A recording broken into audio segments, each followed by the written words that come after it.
Let's go. Good morning, Chicago and the rest of the world. Welcome to the Money, Sex, Gen X podcast. This is season number 5, episode number 4. Stu. Me and Stu been putting in some work for a while now. We made it to season 5, and today we have a beautiful topic that we're getting into, and that topic is, should you go into politics? Wow. We're going to dive into that today. I am your host with the most, the man with the plan, the Scottie Pippen of podcast Pippen. And I am joined by the illustrious Titan of Team Tech, a dope cat that curates dope people on his other podcast, and the Kanye of the stock trades. My host, my partner, my brother, my homie, Big Stu. Welcome. Glad to be back for another show. Yes. How you doing, Big Stu? I'm blessed and highly favored. Okay. Repping the HBCU Southern Baton Rouge today. I see. You know what I mean? I see you. Super excited. How you doing, brother? I'm doing good. I'm excited about this topic. We have 2 notable guests today. We have Alani Brown and we have Mr. Mays Jackson. And I want to thank you all. We're going to introduce you all in a second, but I wanted to get in quickly, Stu and Alani and Mays, about why we wanted to go into this topic. So Stu and I talk about a number of different things that have impacted us throughout our lives. I grew up in a religion that said to us that it was bad to participate in politics. They said it was a no-go, no-fly zone. You couldn't be a part of it. I'm not going to say what the religion is, but if you're familiar with religion, you probably can figure it out. But that never really sat well with me, Stu. I always felt something was wrong with that. And I don't think I lived up to that as I went throughout my life. But I wanted us to get into this today for the younger people to really talk about what is politics as a concept. Like, what is the actual definition? And what are some ways to be political besides just running for office? So I want to dive into that. But first, let's introduce our guests. We have Alani Brown. How you doing, Alani? I'm good. I'm happy to be here. Thank you for joining us. We met on the Scenario Show podcast. Yeah. I went through our whole episode. Let me try to do your bio some justice. You're from Harlem, New York. You are now living in Nashville, Tennessee, which I don't learn more about that. You graduated from Tennessee State. The Tennessee State. Put some respect on it. No doubt, with a BS degree in mass communications. And then you went on to Lipscomb University and got an MS in civic leadership. That's correct. We'll talk more about that. And then one thing that jumped out at me, you have you're in the publicity world. It looks like you have some very notable clients. Yvonne Orji, I think that's the lady from Insecure. Mm-hmm. Okay? One of my favorite actresses, Stedman Graham. We are all familiar with him. We definitely know T.D. Jakes, Joe Osteen, a lot of notable people. And then this jumped out at me, even when we did the other show. You love to travel. Yes. You're an avid traveler like myself. You love cultural events, very active in the community. And then you also, like myself, serve on a lot of not-for-profit boards. And you are the mother of Kia and Taylor. That's right. All right. Anything that I missed that the people should know? No, I think you covered it all. That sums me up in nice little wrapping paper in a package. So yeah, that's me. Okay. All right. And then we got. Oh, wait, I have to give a shout out. I am coming to you from Dallas, Texas. So I have to give a shout out right now. Shout out to Dallas. Shout out to Dallas, Texas. Love it out there in Dallas. Shout out to y'all. Indeed. Okay. And then we got Brother Mays Jackson here. I'm going to let Big Stu introduce him so we can get to know more about Mr. Jackson. Yeah, well, this could go on for a whole episode in itself. Let me just say, he's the only person, I was saying this in the conversation last night, man. Mays is the only person I know in my circle that is directly involved in politics. He's one of the guys, and he's currently serving as a political analyst for the intelligence group which is a full-service public affairs agency based out of Chicago. So let me say that first. Like, I've seen Mays on Fox News more than I want to even not acknowledge. I've seen Mays on Mays, did I see you on CNN or something like that at some point? You know, well, we'll talk about it now. Mays can talk. Let me hear that. But prior to operating the intelligence group, Mays served as the ED, the executive director for the Illinois Legislative Black Caucus Foundation. Nice. I even tried to get Mays to help me pass a couple of law bills or sometimes. Hey, when you got the resources, you want to use it. He spent over 15 years as the president / founder / CEO of Universal Mays Jack Enterprises. That's one of the first places I met him. It seems like it's been longer than that in the entertainment world, which is a full service urban advertising, marketing, promotions company.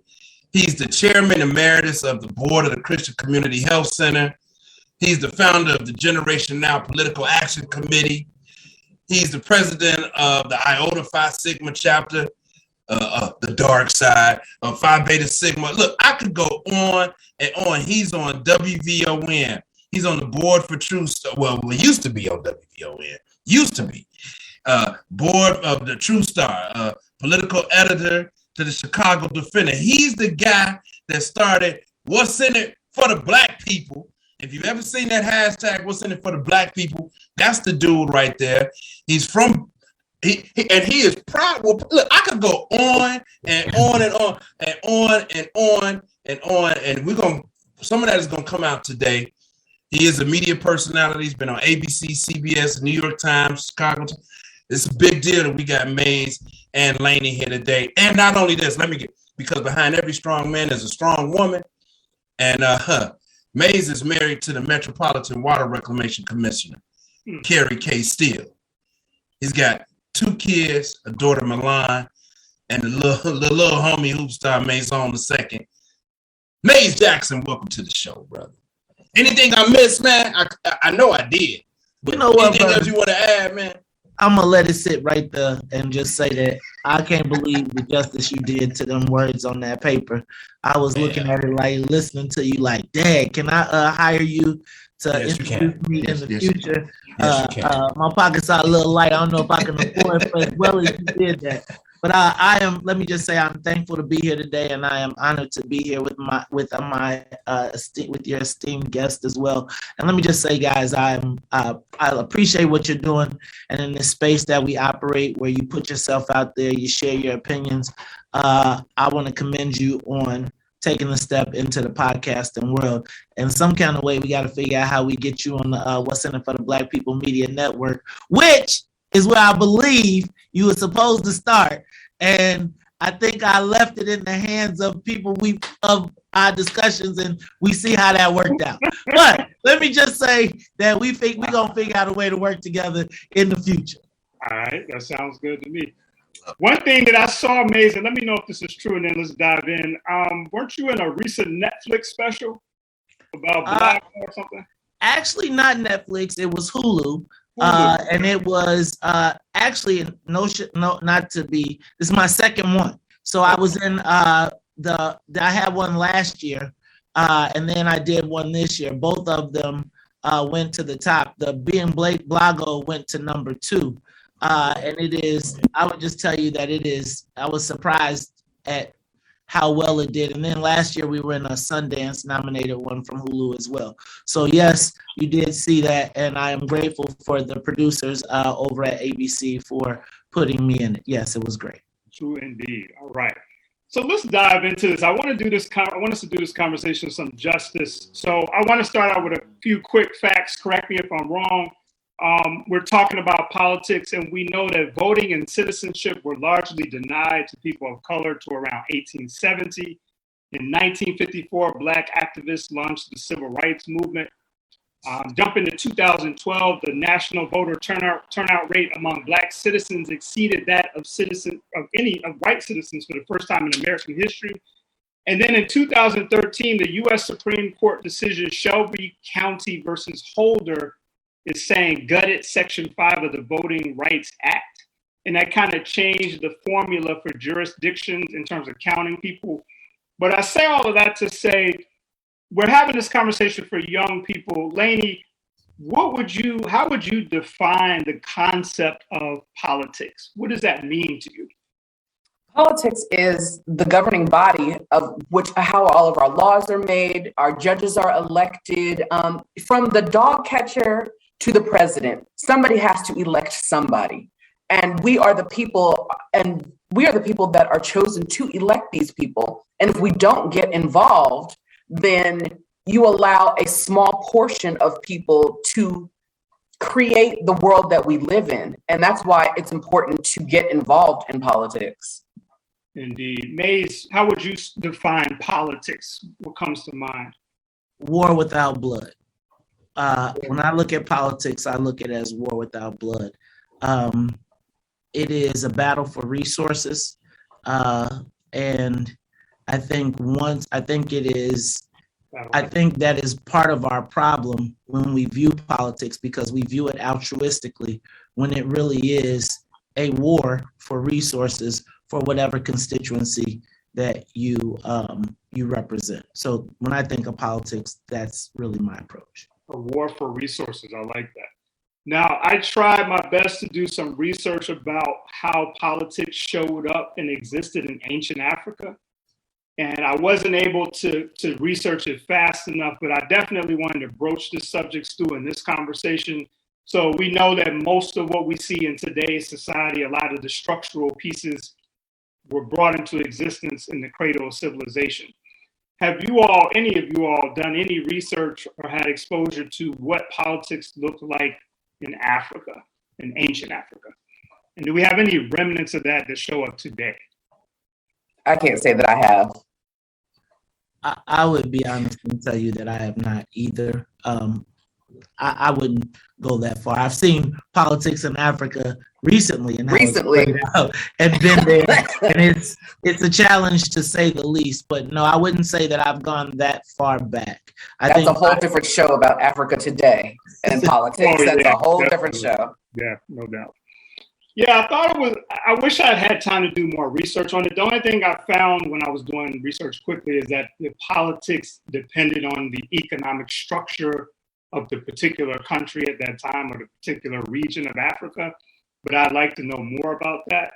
But I feel like the thing that a lot of young people are missing when we talk about politics is that, yes, as Lainey kind of alluded to, it helps you to kind of clarify what you believe in. It helps you to know what your rights are.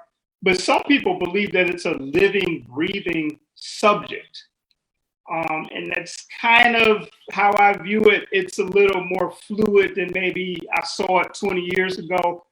But I want us to get into, Stu, and I want to ask this to Stu directly.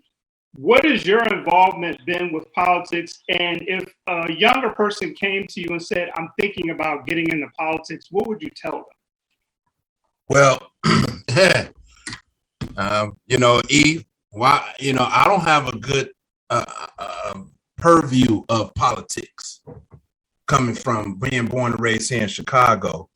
And my father was, one of the first Black Chicago police officers hired back in the early 60s, late 50s.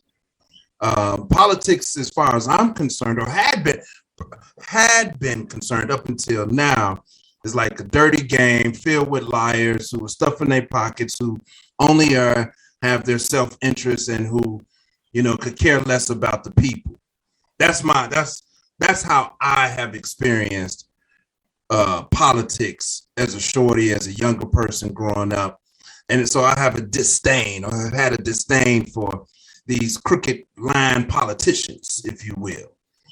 And it's only to be very, very transparent, it's only since the Obama campaign that I started to say, oh, okay, maybe this is something that I should pay a little bit more attention to. Although I've never missed an election, an opportunity to vote, I never felt my vote counted, and I never had a clear understanding of what these people did or what they were doing.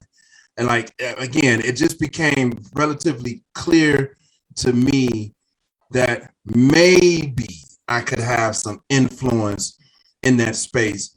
And E-Money, the understanding of politics never translated to how politics played out in my professional life, like, which is probably why I didn't fare so well as a young professional, because I never understood politics, right? I always saw it as a barrier to those resources. And my fight is different. So when I think about war, I'm thinking about blood. But so to hear May say politics is war without blood, I ain't had a wherewithal to have no war without blood. When we warring, it's blood. How you gonna have war without blood? That's a very savvy game that I never quite understood how to play. And I'm just now pulling back the layers on that. So that's what I got. That's a great response. I like how you brought corporate into it. I feel the same way. Like, I've never was able to play that political game. But since Laney, you are a publicist, you're in the publicist world, I'm curious as to how politics show up with some of your clients and the things that they're attempting to do. So I work in book publishing industry. And so, I have a lot of different authors from across the spectrum. And politics can play a big, huge role in depending upon where we place them in the media and what they want to talk about. Because a lot of times you have famous people and you have people who want to get out there and talk about whatever their book was about, but we can't place them on certain shows because we know that those are going to be gotcha shows and people are going to start talking about politics. And when I'm trying to sell a book to somebody or I'm trying to sell it to everybody. Regardless of the viewpoint of that book, we want everybody to take a piece from that book. We don't want someone to say, well, this person identifies as this, so I can't support them. That's the beauty of books, is that a book is an innocent piece of merchandise. You can read that particular book and come away with it with a different perspective, or you can see somebody else's perspective. So I have to be very, especially now, it wasn't always like this. Gotcha TV is kind of new. And, so it's kind of now it's just a little more difficult, and you have to be a little more savvy, and you have to, set the boundaries and the guidelines for, getting people the media that they want. That's going to be positive media and not negative media. Although negative media is not really as bad as you think it is, because we are a generation of people who like conflict. And so when you see conflict, then, people I get to choose my side. And then, so it just depending upon, are you going to be on the winning side or the losing side? It just depends. And that's all perspective. Indeed. Let me, can I ask a question, Laney? And mind if I ask a question, because it's very interesting to hear you say that. And I also want to hear Maze's perspective on that, because as a publicist, book publicist, for some of the names that we heard, and you talk about this gotcha TV, and we can start to put in now today, quote unquote, cancel culture, right? Mm-hmm. And I use the term being savvy, right? I've seen politicians or, publicists try to play it safe, mm-hmm. right? Avoiding the conflict, right? And so how important is this? I want to ask you, Laney, and then Maze, I want you to weigh in on this as well, too. Like, for me, that's kind of the piece that makes it kind of fake and phony.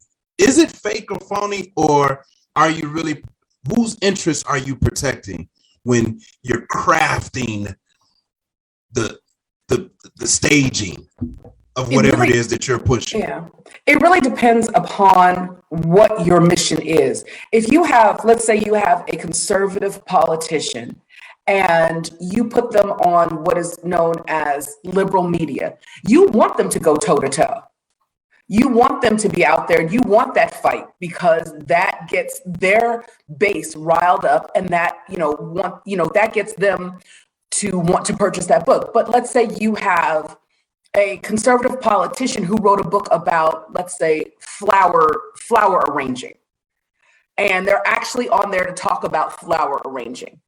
You don't necessarily want the conflict. You want the subject to stay in flower arranging, because now you want conservative, liberal people who don't vote, anybody. You want everybody to get your book on flower arranging, regardless of what my political views are.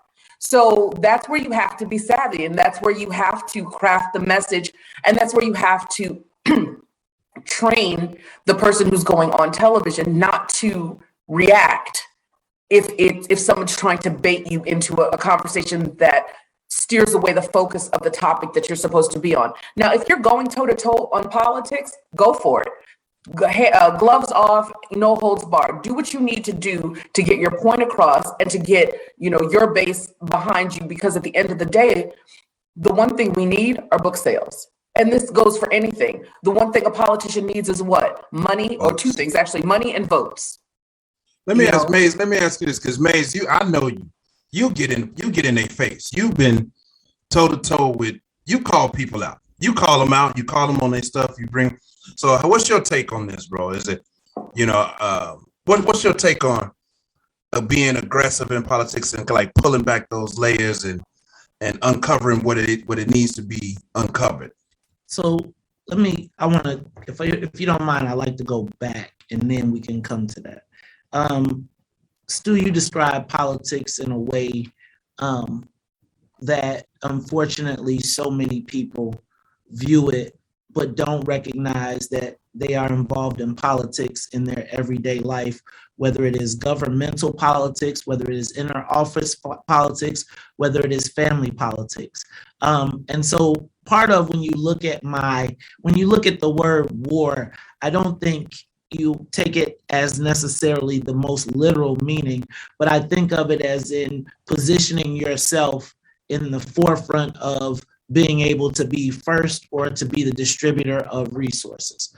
And I think that plays out whether it is in governmental politics. It's more than just having the knowledge, it's having the savviness to navigate the power dynamic to essentially climb. It's why that there are people in your job who you'd be like, man, that dude he don't just go to work and do his job and be the best teacher or the best whatever, but he also goes to the after work events, he schmoozes with the boss, he does all the things so that after 5 o'clock, he recognizes the work that he does outside of the 9 to 5 eventually will put him in a position to direct what happens from 9 to 5, right? So the guy that you're like, man, this punk, he be going to all this other stuff, man, I got time, I'm going to do my work, do my job, and he's the guy that says, oh, I'll take the extra job. No, you don't got to pay me for it. It's because he's using politics. Now, it's not the same politics that's electoral politics, but that's how it plays out. And so oftentimes our disdain for politics is also a hindrance, or not necessarily a hindrance, because it depends on what your goal is. If your goal is to prove, man, I'm Ungawa Black Power and I could be the best down here and never be in a position to make decisions that then will affect the whole policy long term, right? Sometimes we have a very myopic view. So I just would like to push back on the concept of politics from there, because I think when you look at it in the governmental aspect, it's easy to say that, but I think it also plays out when you said you had challenges navigating that in the workplace, and that's not a hindrance. Now, I think once you enter the realm of politics, right, you now have changed you are now no longer making decisions based on how I personally feel. You are making decisions based on the strategic way to get you to the position to be the ultimate decision maker, or be in the network of the ultimate decision makers that decide what happens to everybody else long term. So sometimes in politics, those things that you consider selling out in our space, and we as Black people wear our idea of power because we have not had it to wield at a institutional level, really boils down to our ability to resist the man, or the ability to physically imply our power, as compared to having the ability to institutionally be able to have power, that not decide, you get to decide what happens on the block as compared to who decides what happens, who funds the concrete that you stand on that block. And until you understand what you're playing for, then it's very easy to see it that way.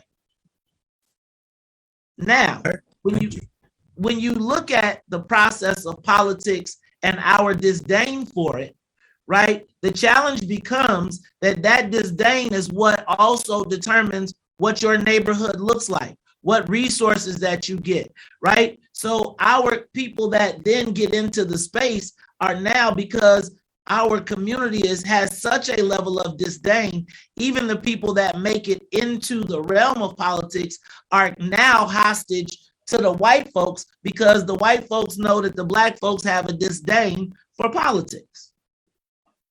Now, and then I'm gonna back out and let y'all get the. So then there is what's in it for the black people. So Stu, when you talk about me calling people out, it is me wearing a different side of the hat of politics.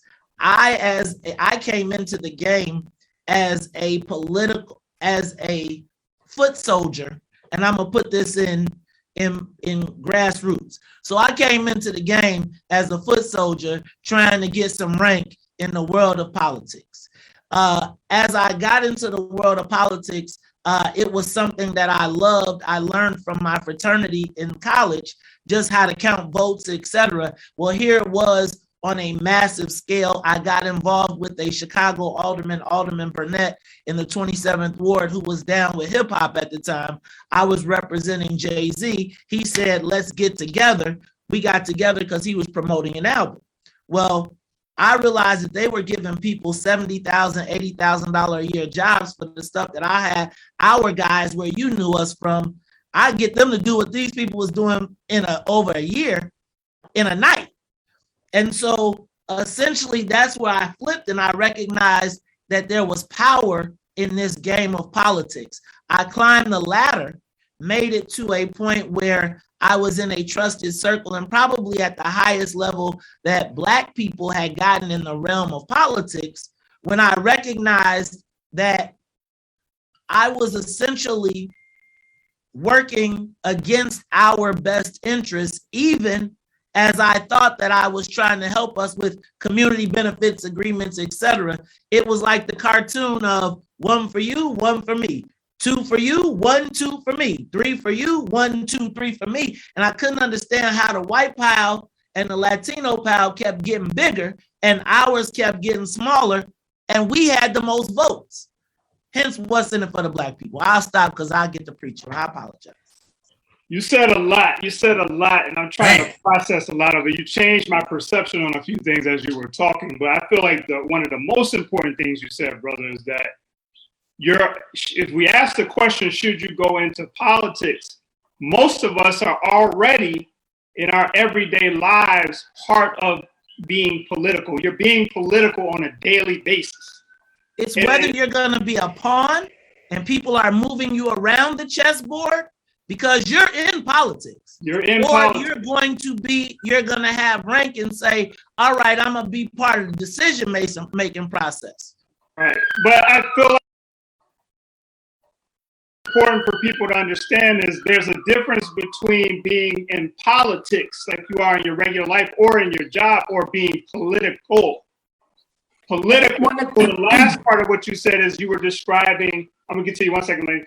You were talking about being political and going through this whole process of figuring out who has power, who has allocation of resources, this, that, and the third. Go ahead, Lane.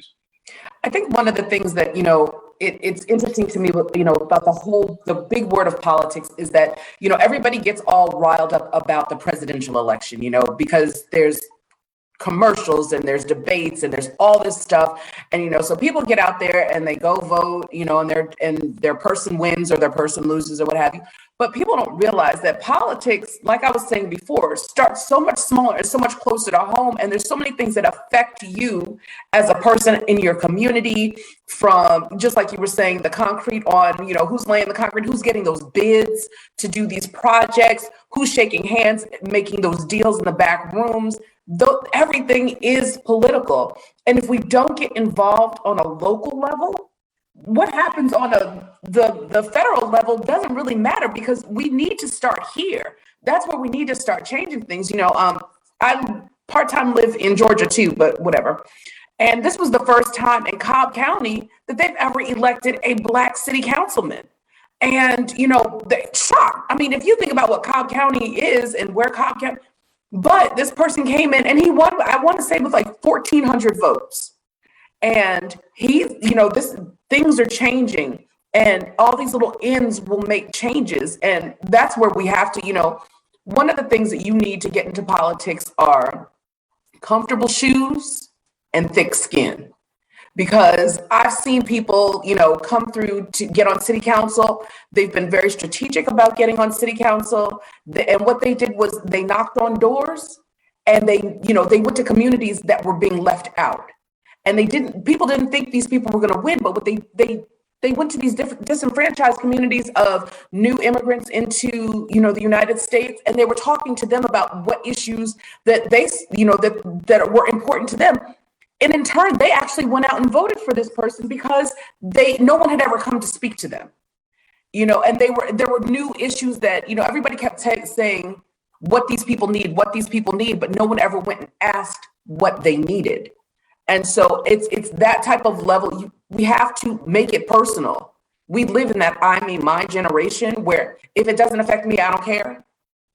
And everything affects you, so you should care.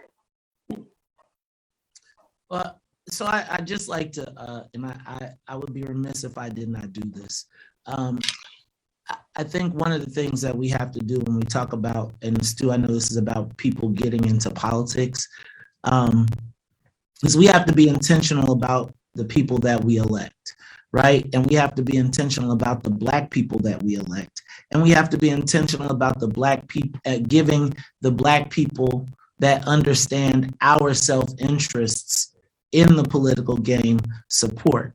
The challenge that I feel like we have as Black folks is we have, throughout this whole political process, been the blueprint, the battering ram, put it at the forefront. I'm gonna tell you, when I hear y'all say people of color, it drives me nuts.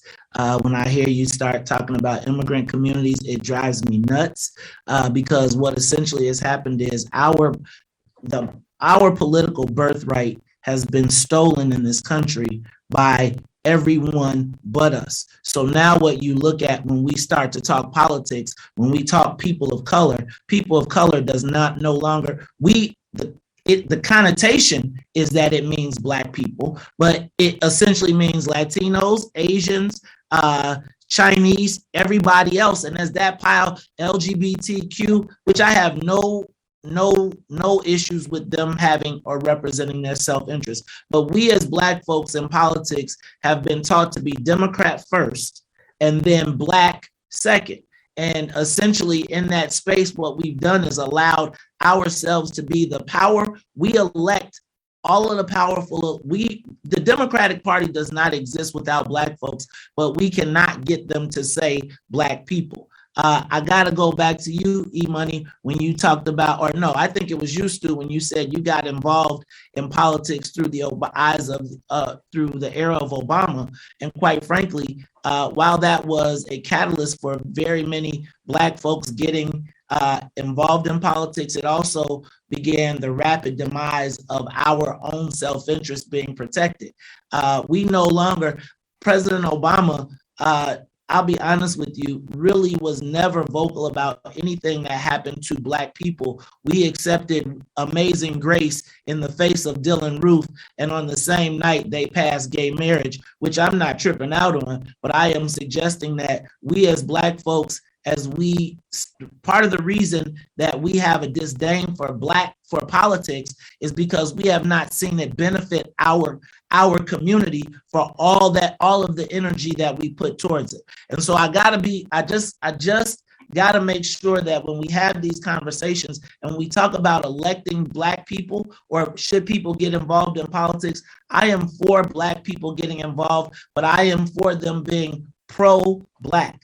And when I say Black, I am talking about ADOS, American descendants of slavery, Because quite frankly, if you look at everything that is pushed to the forefront for Black people, it comes in this package of people of color. And then when you look at their lineage does not connect to the same struggle. And then if you mentioned Yvonne Orji, and I'm just going to say this very quickly, she represents us as Black folks, but at the same time, when you watch the special, her mama tells her, don't be like them Black people from the United States, which puts us in a precarious position because we defending somebody who's essentially saying, hey, don't be like them niggas over there, excuse my language. And that is where our birthright is going. So when we talk about politics, the reason that you have such a disdain for it is because you have not seen it work for you the way that it does in other communities.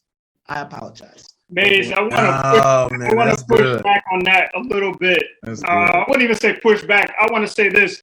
Can we continue to complain about politics not working for us if we're not taking the time to understand what the political structure is and what it represents?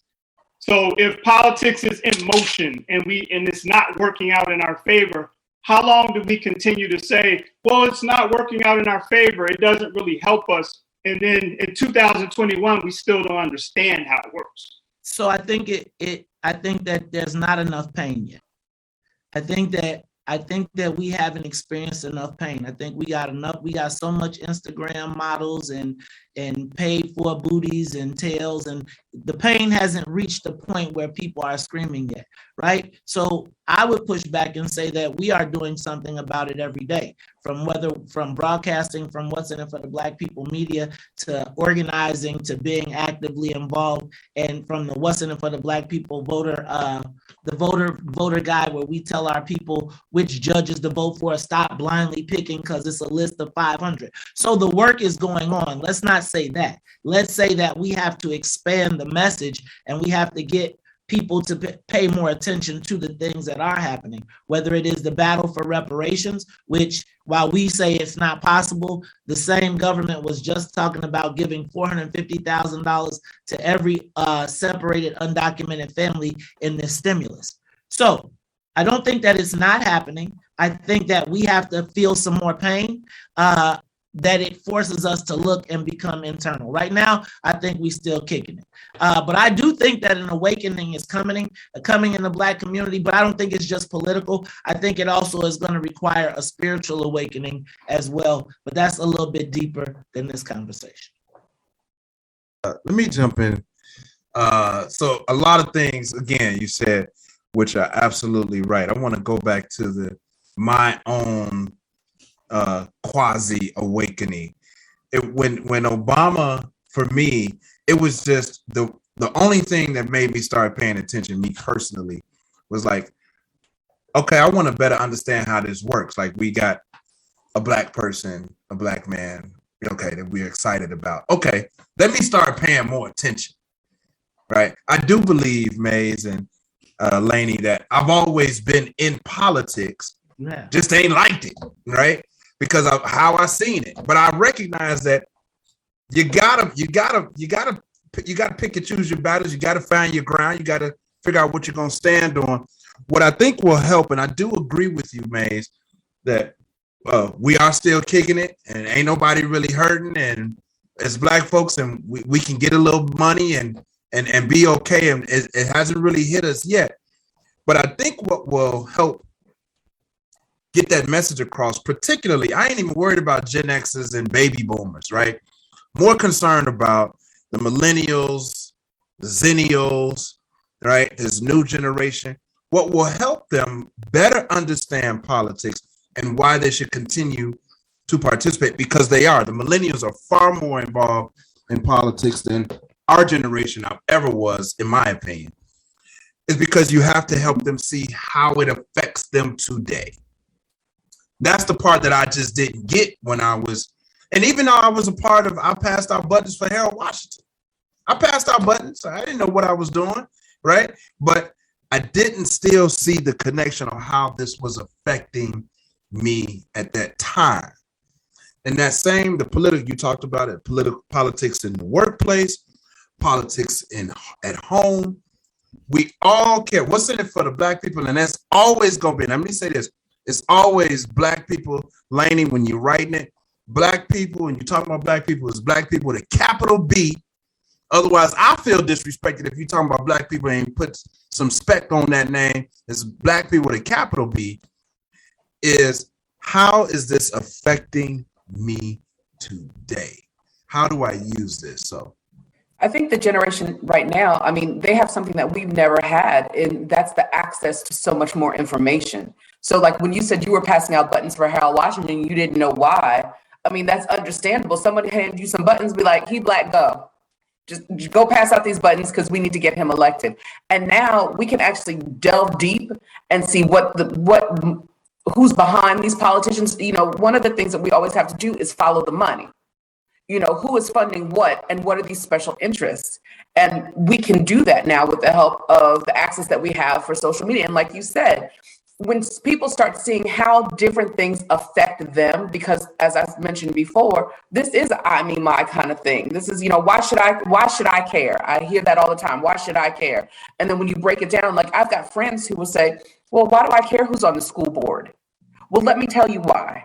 Because these are after school programs. These are, you know, you're creating people who create citizens, who create taxpayers. If they can get better paying jobs, you're creating better community. You're creating people who are involved in politics. You're creating business people, entrepreneurs. That's why. This is, you know, it's not just about you. And when you break it down and you see the tax revenues and all that other stuff that comes into making each community better, when you have great school districts, then that's why you should be involved. And that's why you should care. And that's why you should be able to, you know, that's why you should vote for your school board person, you know. So it's definitely about how does this affect me? And it's also about stepping out of being lazy. Because you do have to do the work and you do have to be interested and you do need to go out and seek who serves your interest and the interest of your community best. Yeah, I like that about how does it affect us now. And I want to talk about this, and if you can't get into this, Laney, I understand. But going back to Maze's comment about Yvonne Orji's comment or her joke, stand up, that's fine. Don't put on. Yeah, I'm not. I like my job. I understand that, but I do need to talk about that for a second, because I want to talk to Maze then about why is it so important for that joke to be included in the stand-up routine from a political point of view. Well, I would tell you that for me personally, I think it is an example, right? A tangible example of how I can point to the distinctions that sometimes are hard for us to understand. One of the things that Black people have been taught is, or have is we don't understand our self-interest, and we tend to identify with every group and take on every group's pain and struggle, and with the hope that they will embrace us the same way. And so when we entrust our political interests into this thing called people of color, right? We see that even if it is people of color, if we don't self-identify within that group, like if we allow ourselves to become soup, we find out that America still doesn't love us, and the people who are in the group with us don't particularly care for us either. But if they're still piling resources against this people of color, not Black specific, right? If you look at our largest percentage of people who have extended degrees in college that are considered people of color or Black, that's not Black descendants of slavery, right? That is the people that have been able to come in and utilize the pain and suffering of Black descendants of slavery has become the opportunity for other people to benefit.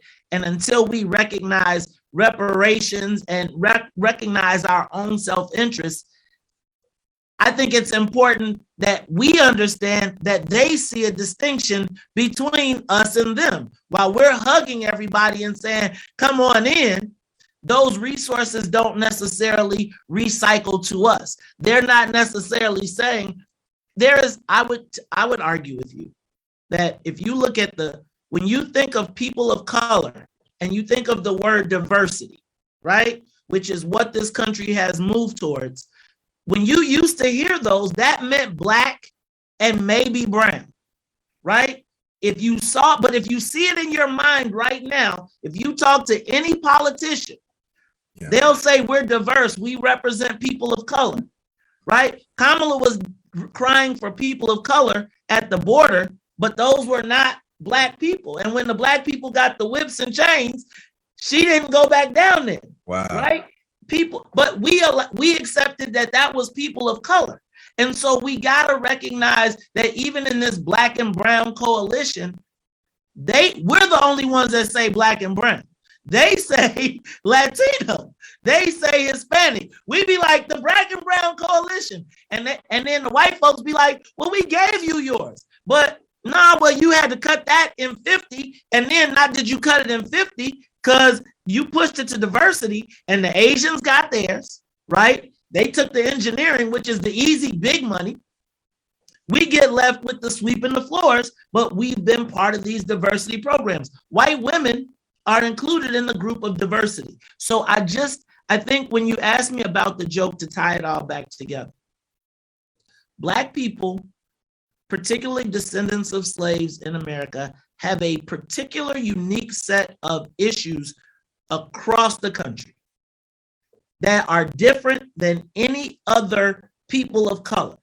So when we approach politics and a Black politician from Illinois starts talking about people of color and we are the destination of the Great Migration and they can't say Black first and they are elected and everybody in this state is elected because of Black folks, that's why we have to be intentional about this part of the shirt, Black people.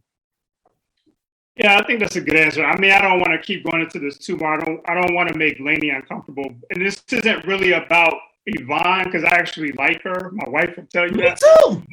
But I feel like we have to be careful with, and this is political to me, because politics is global. It's beyond what's going on in the United States. So whatever Yvonne's mother told her, we have to understand, as people who understand what Blackness is globally, mentally, why she is saying something like that.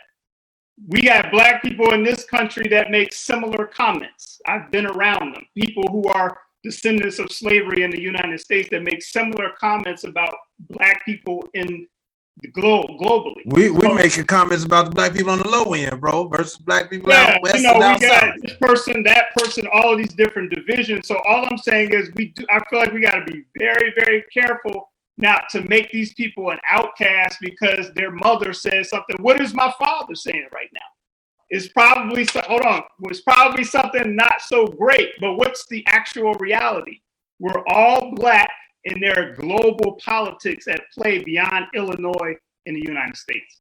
Please. And Mays, I know you want to say something, but I just want to piggyback that in you, because the thing about politics for me that also kind of gives me this unique rub is that we always got to seem like we got to play it safe, right? So this is where even E-Money and I may kind of differ on that. Like, you got to play it safe. You got to, you just said it.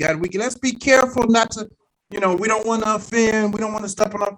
But these it's like, go ahead, Mays. Come on, bro. Two things. All politics are local.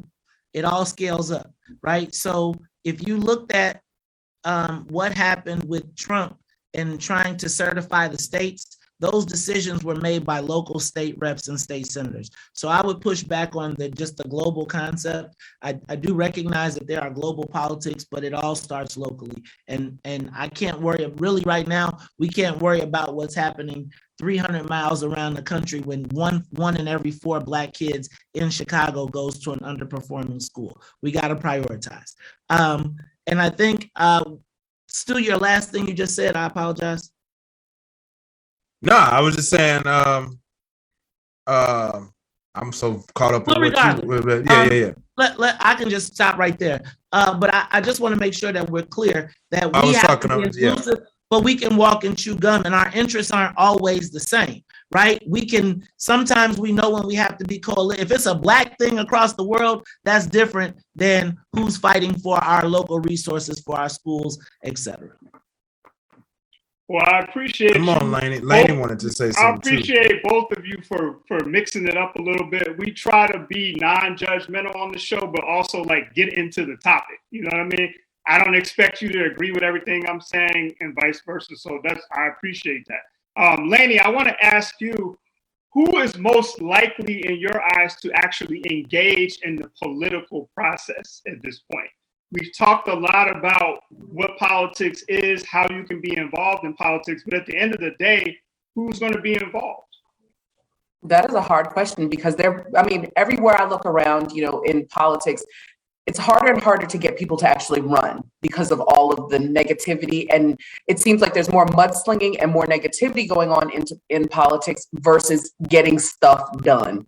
And I know that years and years and years ago, when I worked on a political campaign and got to see the behind the scenes and what was really, what all went into working on a political campaign, I was like, I don't think I ever want to do this again. And I was like, and I don't think I want to run. I was like, this, it took my breath away, just to see all of the inner workings to get somebody elected, to only have to start, to get somebody elected for 2 years. And now I've got to start 6 months into my, I've won 6 months. I got to start doing it again just so that I can get reelected. And the focus became more about getting reelected versus getting things done. It became that fundraiser and door knocking and all that other kind of stuff. So I don't know how you get people involved and how you get them interested in wanting to continue to do it and, not burning out. And, I think that we need to understand that politics has turned into almost a popularity contest, and it needs to turn into who's going to get shit done. And that's the bigger thing. That's the bigger key. It's, we've got people who've been elected because for the small little things that they know a lot of people in the community, or they go to a certain church, and so that certain church backs them, and then you've got and they don't get anything done. They get elected and they sit there and they miss the meetings and they don't vote. And I think that is something that we need to put up front and center. Every time someone gets elected, or every time someone starts to run or rerun, like an incumbent starts to run, we need to see how many things you voted on and what exactly did you vote for. And that needs to be it needs to be on their political materials that they're sending out. So you can actually see what this person actually did and what have they done to contribute to make their community a better community. Because there's a lot of people who are there just getting their health benefits and their little stipend check. I love that, no doubt. I think that would help as well. Mays, do you think that we can start back grooming Black politicians? So you made the point that local politics is the most important, and then it goes up from there. Are we grooming our young people to be involved in local politics and to scale up? I would say we are not. And so our leadership is not who we pick, it is who is picked for us. And then oftentimes they are groomed by the system, the people in the system that want to protect their self-interest. One of the things that I think is that politics, I believe that there are certain people in this world that are born to be in this space or develop a certain love for this space. I agree. And those people oftentimes in our community do not have a route through a Black person. So often they are identified very young and they are plucked and then they are groomed by white folks. So oftentimes, even when I was at the peak of my Black political power, it was a ceiling and I kind of waited around for some white guy to be like, okay, let's take him from Chicago and bring him to Springfield, where then you see this whole, there is no Black political infrastructure that exists, right? There is no young Democrats. There is no, and so we don't have an ecosystem. Our business community, so I believe that it's not, politics does not exist in a vacuum of itself. It's business, it's politics, it's education, it's the streets, it is the religious community, and they are all an interconnected web that then produces and then supports. We don't have elected officials, and we don't have the infrastructure to protect the elected officials that would be willing to stand up. So the moment you stand up, and I would give you the example, people hate me to use this, but Ken Duncan, right? The Ken Duncan race became literally the most expensive race in the history of the United States for a state representative seat, where President Barack Obama got involved to tell Black people to call him a sellout. Now, that was because there was a political battle going on, and what they were fearful of was that if this one Black dude could get access to resources and beat the system, what would happen? And so everybody beat him into submission. Was he right? No, but what happened showed you how important it was to ensure that we don't have free thinking Black folks. They don't want us to think beyond.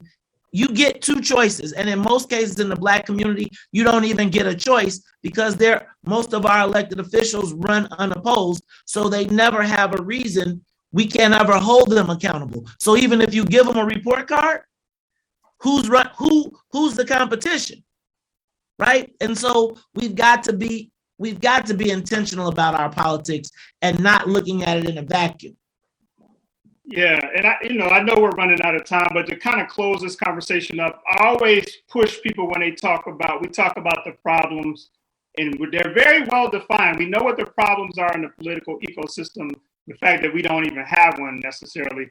But so for people like Stu and I, we both have young sons. I think they're both 13 years old. What's the playbook, Laney and Mays? What's the blueprint for us to start developing our young Black politicians and to create the ecosystem that Mays is talking about? How do we do it? Start them in school. Politics starts in school. You have the class president that you're running for, and that's, you have to make politics something that it becomes like brushing your teeth.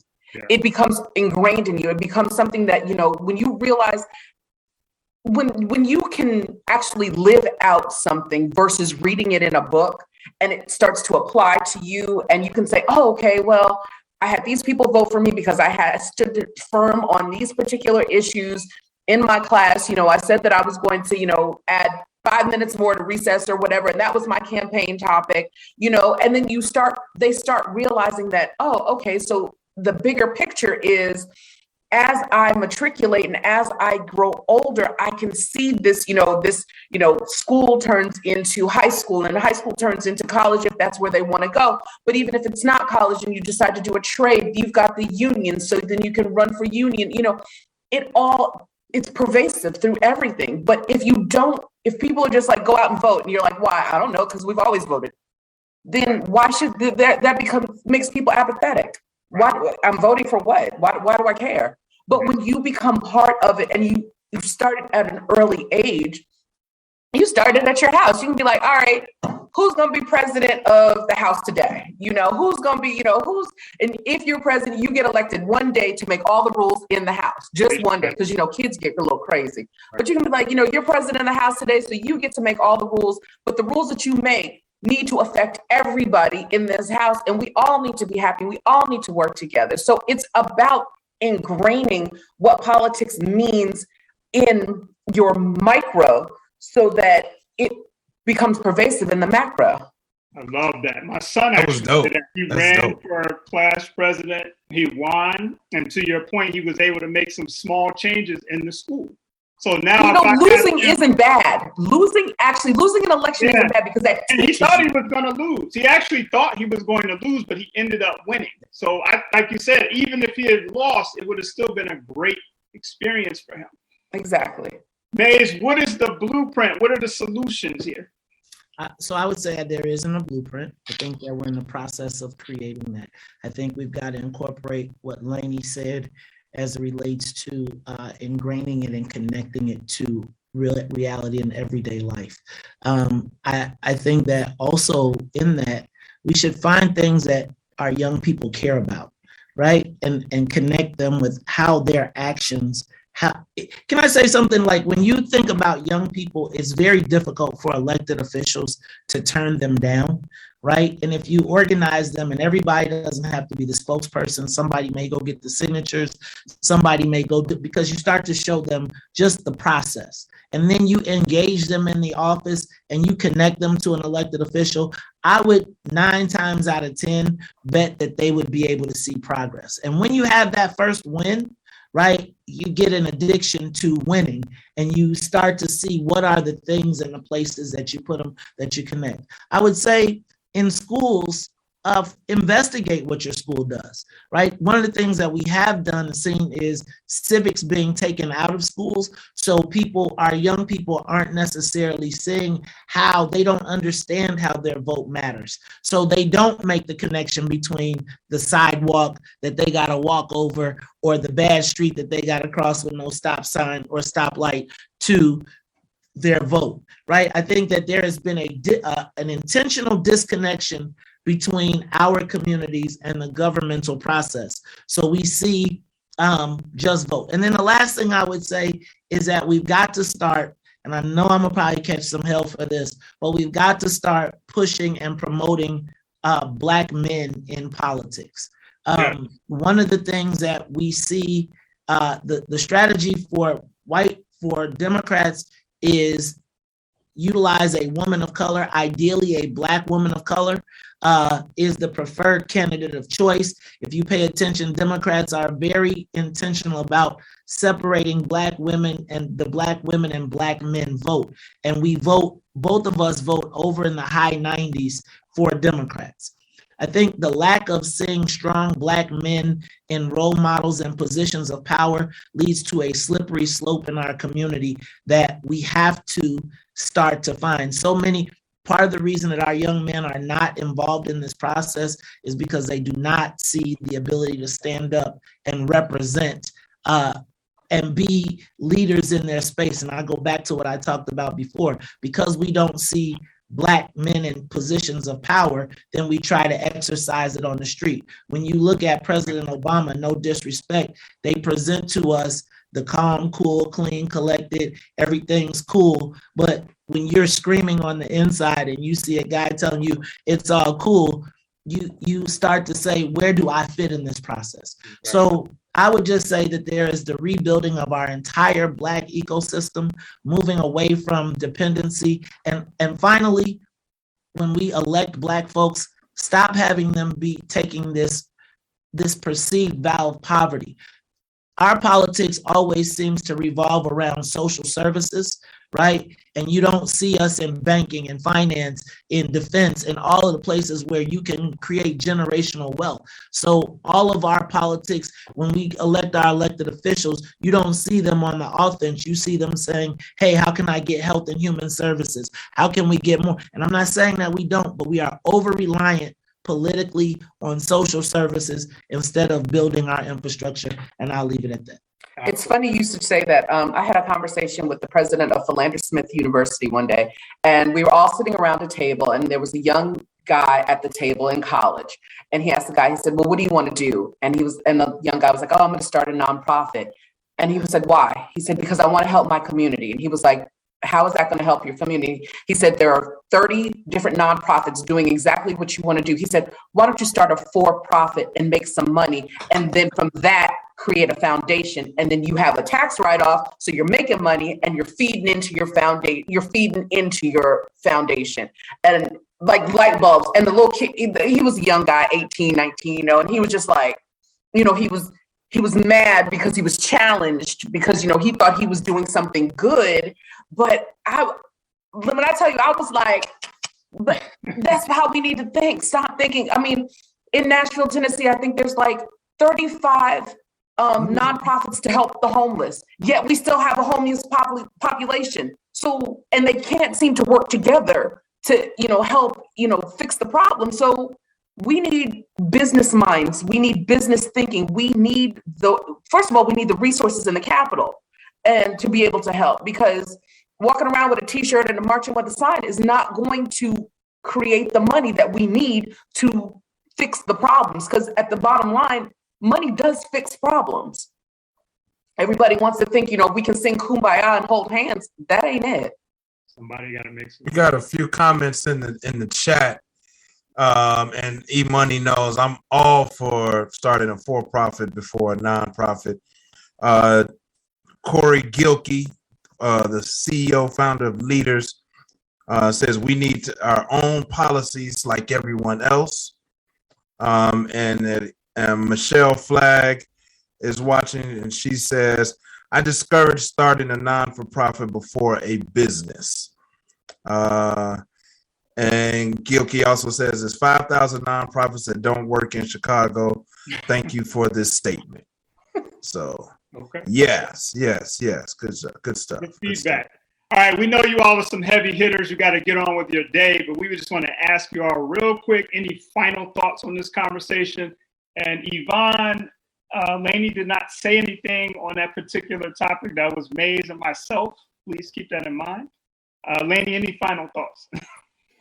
I think that we have to understand, just like we said, politics, no matter big, small, little, it affects you. It affects everything around you. It affects where you live, how you live. It affects whether or not you're going to get you have to pay that extra money to get the emissions done in your car, your tags, title, license, taxes. So when you say you don't know if you're going to vote or you don't care and you're apathetic about it, don't complain. Don't complain. Most important, the internet is free. Go on and Google some stuff, learn some stuff, start small. How do you eat an elephant? One bite at a time. Get involved. Get involved. All right. Thank you so much. Mr. Jackson, final comments. He stole all good stuff.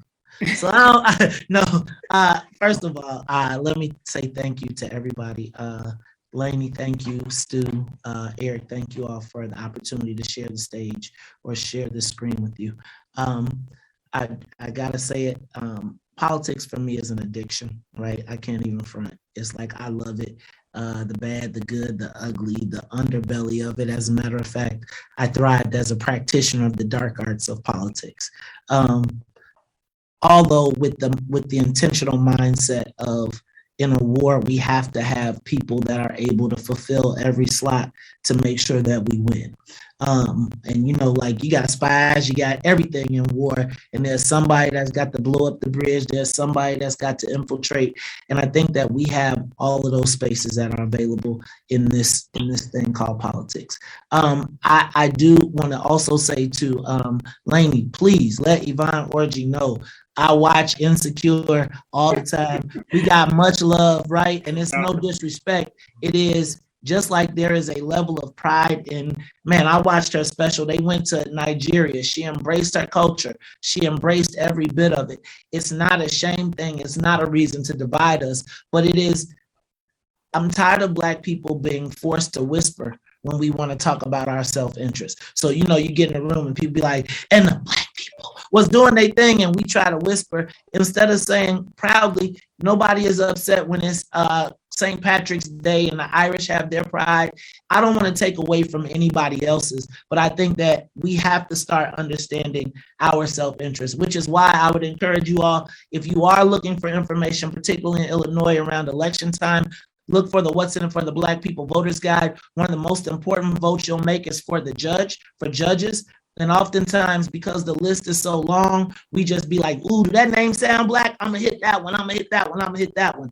Well, remember, if you're from Chicago, it was a judge that decided that Rekia Boyd's killer would go. It was a judge that decided. And so we start small. People already know what they want to do at the presidential level. But And let's encourage people to not only run, but to get involved in all layers of the political process, because we've got to build an infrastructure that allows Black politicians to stand up for our self-interest. Thank you all again for the opportunity to be with you today. Can I say one thing? I would be remiss if I did not shout out my girls at the Equity Alliance. They are doing the work. Tequila Johnson, the Equity Alliance, look them up. They are making sure that Black people are understanding politics. Black people. It's okay to say Black people. It is. Love it. I love it. Equity Alliance. The Thank Equity you all Alliance. both for coming We'll on put and it in the show notes. being real and having a real conversation. That's what this is about. We appreciate you. We're going to let you get back to your day, and hopefully we can bring you all on in season 6 or 7 and get on your platforms as well. Hey, I'll be in Chicago on Wednesday. Hey, Oh, we gotta hit catch us up. up. If you're in Chicago on Wednesday, don't be a stranger. Stop into the studio. We love to have you in to chat and sit Wow, in. call them on that lady now. Come on. I'll be in Chicago from Wednesday to Saturday. Oh, you heard me I'm say on a it. book tour. I'm Now on a look, book he's tour on. He's with, live. He's Is it your book? No, Bring it's it. actually Portia Williams from The Real Housewives of Atlanta. Big baller. Bring us through what's in it for the Black people media. If you need a spot. Is she Also, traveling with you, Lainey? She's traveling with you. So listen, Lainey, I don't want this to brush by, and I know you probably already have your tour scheduled together. I know how that works. But Maze is not a small ball. Maze is the truth. And he's on record right now saying, come by. You know, If you can, take him up on that. That schedule is a little crazy right now, but Yeah. regardless, I will. like, just know, and you come to Chicago, there's probably nothing larger in the mornings than what we're doing in the social space. I would agree. It's open. Y'all hook us up, because we might, if we can't come through, maybe she can call in or do something. Or Zoom or something. That'd be great. Though. Yeah. Love to have it. Okay. All right. Maisie, you were gonna say something. Fellas. Oh, and I did. I want to say, man, what I got. Yeah. So I know say it. I left your fate in the. So one of the things that I don't believe in the game is leaving your fate in the hands of someone else. And I left your fate in the hands of someone else. So Stu, Eric, if y'all, I don't know where y'all at, what y'all. I'll say it right now. We are very much interested in being a part of what you got going on, bro. Always have been. And our proof is we gonna keep doing what we doing no matter what. Our numbers are good, but to the points that what you're talking about here, Lainey said it, you said it. We want to work with each other. It don't even make sense. Why shouldn't we help build your powerhouse? You can help build what we doing. Eric's got the vision. I got the fortitude. You got the outlet. Lainey doing her. It doesn't make sense for us to all be separated. We should be supporting each other. That's part of the reason why E-Money and I started this, to prove, one, that Black men can work together. Black men can be on something positive. Black men can support each other. We can build an ecosystem. We wanted to be part of that demonstration. So Absolutely. So we are ready and willing. So let me tell you, let's coordinate that meeting sooner rather than later. I'm open to get together this week. I mean, my calendar's not booked, so I'll send you some, and then you know what I'm saying, then we can tie this all together. Hey guys, I do want to say thank you all so much for the opportunity. I was feeling some kind of way this morning, like damn, I shouldn't have said 8 o'clock. And then I'm glad I said 8 o'clock, man. I would have got y'all for 6 or 7 a.m. My call started at 5:30 a.m. You know I do 4 o'clock. You wouldn't have got me. I'm in this chair at 4 a.m. I'm on vacation. And you still put it in, Lainey. Thank you for giving up some of your More than your 30 Nice minutes meeting that you. you I did. gave us the whole time. I Yeah, you appreciate gave us that. way more than 30. Thank you for that. We love it. You're welcome. You're welcome. We'll bring both of y'all back. Maze, I'm gonna be following up with you. I may see you later. I'm gonna be at Joe's on Weed Street later on tonight for the event. That's why you got HBC. that's why you got your hoodie on. I see. Southern over Grambling every day, all day, man. Hey, Shout out to don't all forget. HBCUs. Can I just say one more Tennessee thing? State. Yeah, hey, well, University of Illinois fighting the line out. We gonna kick Northwestern's ass today. But Y'all can I do just got say- him today, and E-Money from Northwest. He in Northwest. Oh, E-Money, how could you, dog? We are Chicago's Big Ten team. Hey, just one more thing. You see, I got on my What's in it for the Black People hoodie. We have camouflage. We also have black and white. We have girl sizes. Also, stop by Love it. TP located at 5410 South Wentworth. Get all your, if you have a smoker, toker, stoner friend, and we don't sell cannabis. Wow. We got everything else they need. Check out my man Big Swill store. It's in the shopping mall at 55th and the Dan Ryan. You will not be disappointed. They got everything. Love it. That's awesome. We appreciate y'all. Me and E got some work that we need to finish up. All of this will be in the show notes when we edit and put it in the replay. Thank you all, and we'll talk to you both very, very soon. Peace. Bye. Peace. E-Money, what a show, man. Man, I got a lot to think about, brother. I got a lot to think about. I got a lot to try and go back and process. I'm serious because I don't consider myself, well, after this conversation, Yeah, I am political. And you know what? And not only am I political, but I'm going to take it a little more seriously too, bro. I'm in. And not for, for all the reasons that I said that I didn't want to participate. I'm not trying to get over on people. I just want to be a part of the decision-making process. I want to be more intentional about it and making my places and spaces better than when I found them. So yeah, I just got to learn how to play the game. And it's not even I just have to play the game more intentionally, man. So I'm here for it, bro. More intentional. Yeah, that was great, man. I can't wait to go back and watch that and digest some of that. And I like the fact that Mays wants to work, talk about it. Oh, yeah. All that. So that's beautiful. All right, so we got a couple more things to get into. We have Tales from the Startup. Mm-hmm. I had a burning question, but I think we really got into that already. Mm-hmm. So that's cool. For the younger people, I just want to say this real quick. I want to clarify, what are some examples of getting into politics, the political arena, knowing and communicating with your legislators, attending town hall meetings, attending city council meetings, your local school board, even mobilizing people to support a specific cause, volunteering, rallies, and of course, you can run for political office. All right. Yeah. So let's close the loop on that. All right. So let's go to Tales from the Startup, Stu. Let's do it. So every episode we do either characters from corporate or Tales from the Startup. Characters from corporate is for the people who are employed in a corporate structure. They get to tell us a little bit about what's going on. Tales from the Startup is people who have started their own business, Stu.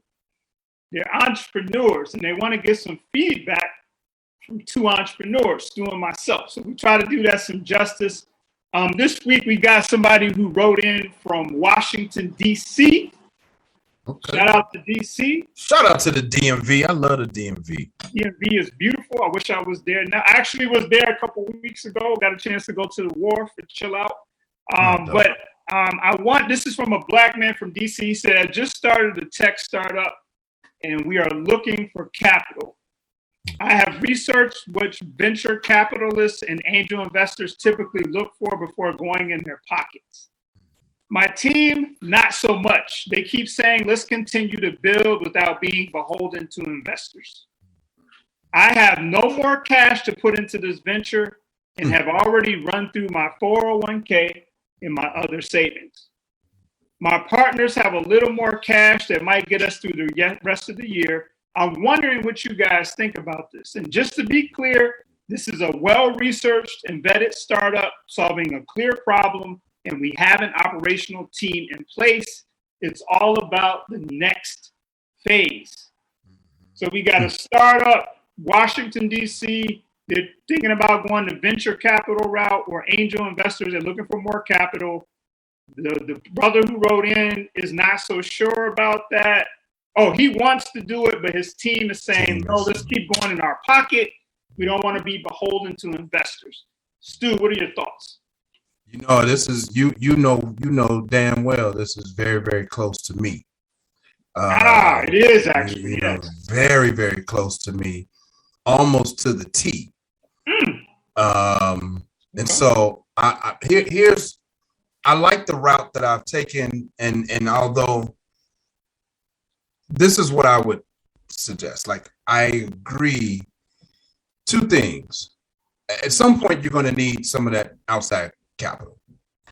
It's unavoidable unless you get that pop that just from sales or a big contract but even then, at some point, you're gonna need outside capital, period. You can't, it's unavoidable. When is the big question, and how much control do you want to give away? Now, having said that, here's what I think. Even getting to the point to be investor ready is going to take you some time, a couple of months, minimum 90 days, 60 to 90 days to get investor ready. So in the meantime, you got to keep going. You don't have a choice but to keep going.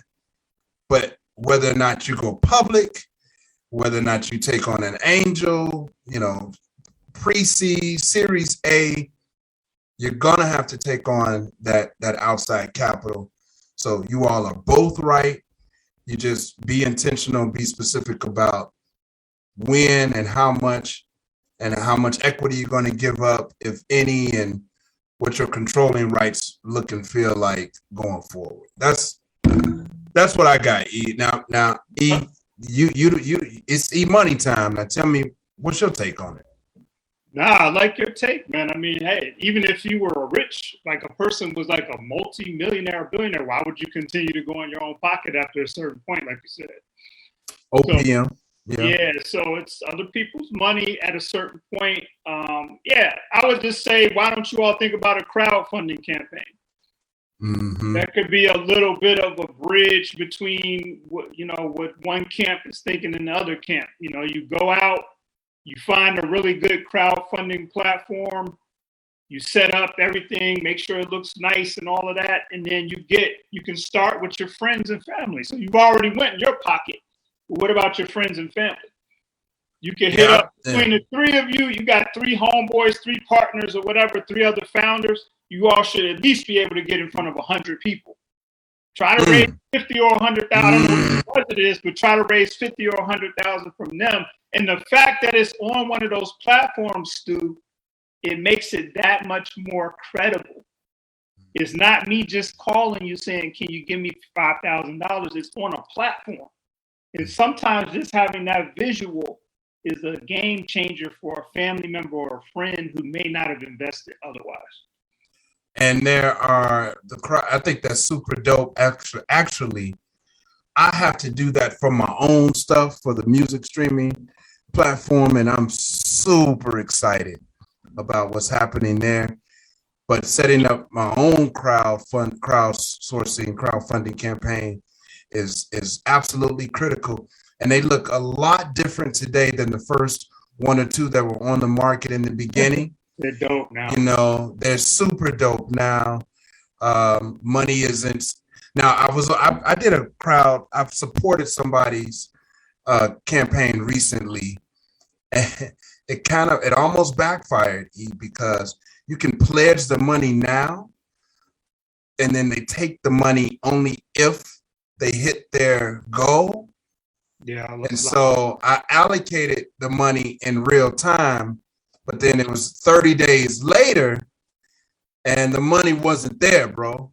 And they called me like, "Hey man, we hit our goal, but they're trying to get the money. It ain't out." So I had to move some money around, and it's like, "Oh, give me 3 minutes, man." I had to move something around.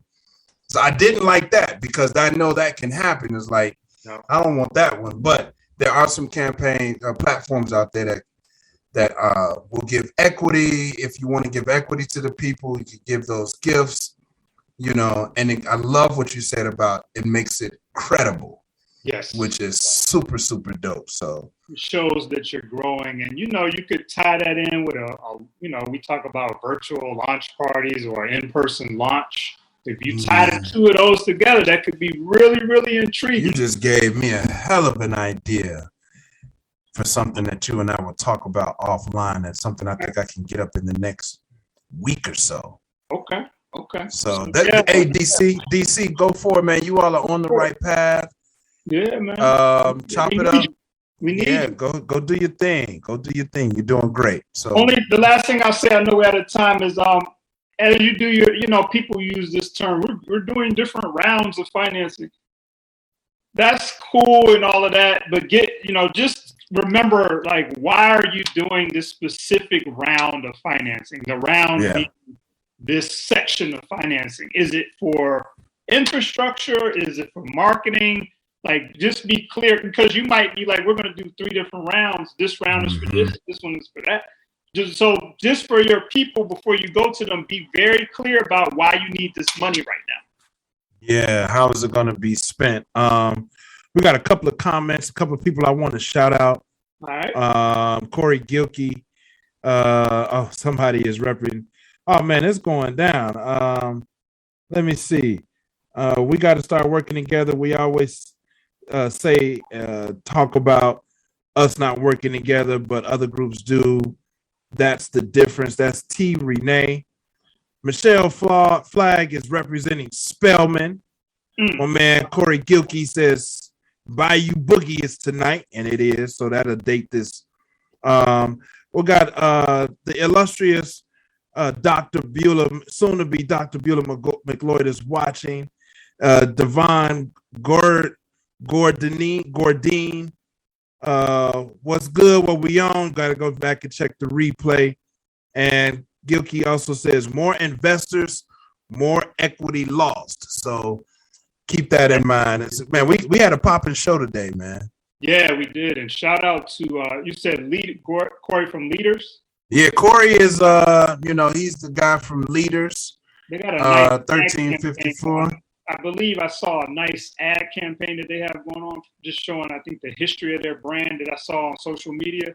So Okay. shout out to them. I don't know Yeah, I got this from him, man. I got this from Gilkey last year, maybe it was a couple of years ago. Okay.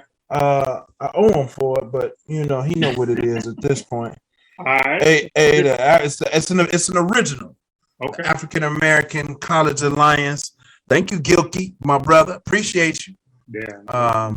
But yeah, support your people. Support your people. Question. Beautiful. Last thing before we go, man. Last thing. Sure. What's up? It's just one artist I want to introduce us to from Pool. Okay. And it's my guy out of over that, brother. Hey man. Musicspool.com. Musicspool.com. We're gonna check out LG Beats. It's just a track. He's got 2 tracks, but let me tell you what I love about this dude. He's one of my former guys, one of my former proteges. He's from Cameroon, Africa, right? He makes beats, and he's trying to he has artists over there. As a matter of fact, he wants to do a satellite for Pool over in Cameroon. I want to support him, but my money tied up, man. I ain't got no cash laying around right now, bro. But I want to support him. And so let's just listen to a couple of these beats that I think are dope. Let's listen to this one. We're not going to listen to a couple of them, but you can go to musicspool.com, create you a free account. Check out LG Beats. We're going to listen to this joint called My King. And let me know what you all think, all right? Sounds good. And then from here, we're going to check this out, and then here we're going to be out, all right? All right. LG Beats, My King. Here we go. Yahweh, Yahweh, Yahweh, Yahweh, Yahweh,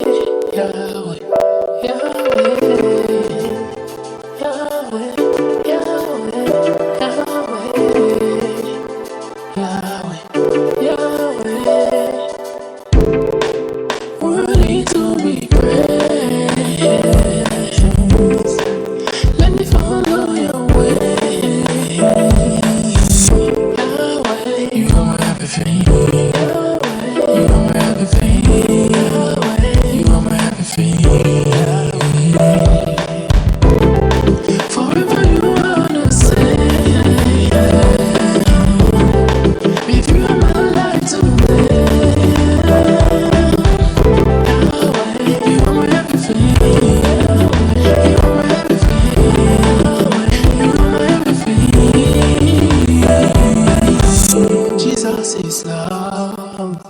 Jesus is King. He saves my scars. Forgive my sins. Jesus is love. Jesus is King. He saves my scars. Forgive my sins.